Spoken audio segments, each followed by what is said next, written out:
Бодоод л суух биш, туулж сурдаг гэж тэр надад зөвлөсөн.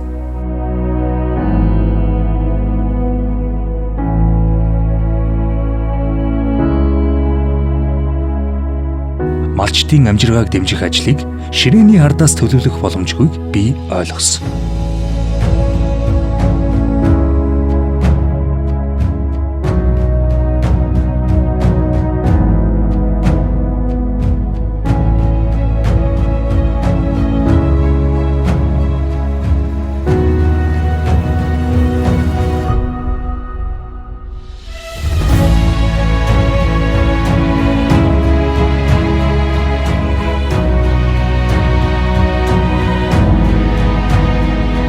Бодол биелэн олох хүртэл эргэлзэлгүй оролдоод үз.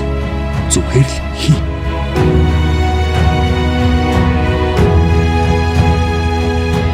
Тууштай байж туршиж суралцах нь лидийн эрх мэддэг зарчим.